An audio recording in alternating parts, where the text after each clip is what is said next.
آپ نے فرمایا کہ چھوڑیں مجھے بس اس قبر تک لے جاؤ جس قبر میں ان کو تازے گلاب کے پھول ملے ہیں۔ اس قبر پہ گئے، کچھ دیر بیٹھے رہے، مراقبہ ہوا، ساتھیوں سے پوچھا اس کا کوئی بیٹا بیٹی بیوی کوئی زندہ ہے؟ انہوں نے کہا کہ اس کی اولاد نہیں ہے۔ یہ دو میاں بیوی تھے، آپ فوت ہو گیا اور بیوی زندہ ہے، کہا مجھے ملوائیں اس کی بیوی سے۔ اس کی بیوی کے گھر پیغام بھیجا گیا کہ وقت کا محدث، وقت کا امام، ہزاروں لاکھوں کروڑوں مسلمانوں کا رہنما آپ کے پاس آ رہا ہے۔ انتظام ہوا، ملاقات ہوئی۔ آپ نے اس سے پوچھا کہ محترمہ، اللہ نے تیرے خامد کو جو عزت دی ہے کہ یہ واقعہ ہی جنتی ہے، اس کی قبر پہ میں مراقب ہوا ہوں، میں کچھ پل بیٹھا ہوں تو اللہ نے مجھے بڑی روحانیت دکھائی ہے، تو کیا تم مجھے بتا سکتی ہو کہ تمہارے خامد کی قبر میں جو یہ اللہ نے انعام دیا وہ کیا کرتا تھا دنیا میں، کیسا تھا؟ اس نے کہا کہ وہ ان پڑھ آدمی تھا، میں بھی قرآن نہیں پڑھی اور وہ بھی قرآن نہیں پڑھا، ہم دونوں میاں بیوی ان پڑھ ہیں، اللہ نے ہمیں اولاد نہیں دی، بس ہم وہ بکریاں چراتا تھا، میں گھر کے کام کرتی تھی، بکریاں کسی کی تھی، ہم اجرت پہ پیسے لیتے اور بکریاں چراتا تھا۔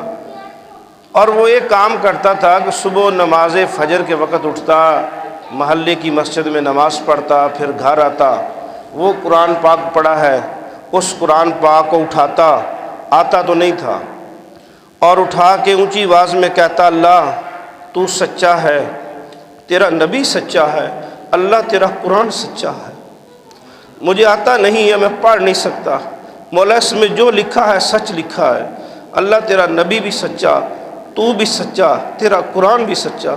اور پھر اس قرآن کو رکھ دیتا، سارا دن بکریاں چراتا، شام کو آتا، کھانا کھاتا، عشاء کی نماز جیسے ٹوٹی پوٹی آتی ویسی وہ نماز پڑھتا، اس کے بعد پھر قرآن کو اٹھاتا، اللہ مجھے آتا نہیں ہے، بس غربت میں تھے، ماں باپ نے نہیں پڑھایا، یہ دار کفر تھا، یہاں پہ اغیار کا دور تھا، یہاں پہ کافروں کی حکومتیں تھیں، زمانوں یہاں پہ کفر کی سلطنت رہی، کوئی بڑے ملے نہیں پڑھانے والے، اللہ تو بھی سچا، تیرا محبوب بھی سچا، تیرا قرآن بھی سچا۔ پھر قرآن کو رکھ دیتا۔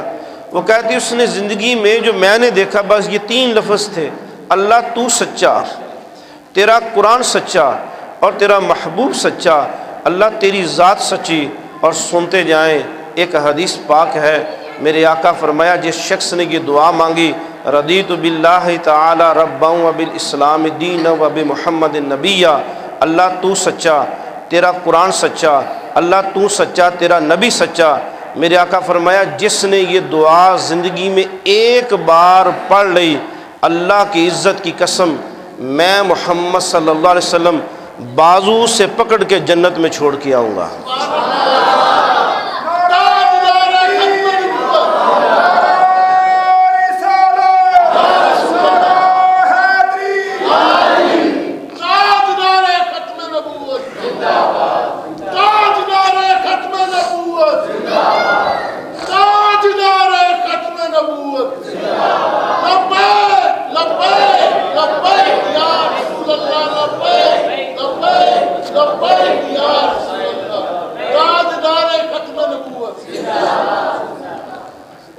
اس دعا کو زندگی میں علماء سے ضرور یاد کریے گا، رضیت باللہ تعالی ربا وبالاسلام دینا وبمحمد نبیا، یہ وہ دعا ہے جس پہ رسول اللہ نے گارنٹی دی ہے۔ اور یاد رکھیے گا وہ سیدھا سادہ بندہ کہتا ہے کہ اللہ تو سچا، اور جس نے رسول اللہ کو سچا مان لیا، میرے آقا فرمایا 3 کام اس نے کر دیے، اب 4تھا کام میں محمد کروں گا، اسے جنت میں چھوڑ کے آؤں گا۔ 3 کام اس نے کر دیا، اللہ تو سچا، تیرا محبوب سچا، تیرا قرآن سچا۔ اللہ سچا ہے کہ نہیں سچا؟ اللہ کا قرآن سچا ہے کہ نہیں سچا؟ اللہ کا نبی سچا ہے کہ نہیں سچا؟ ان پڑھ تھا، نہیں آتا تھا نا، بس یہی 3 لفظ تھے اس کی زندگی میں۔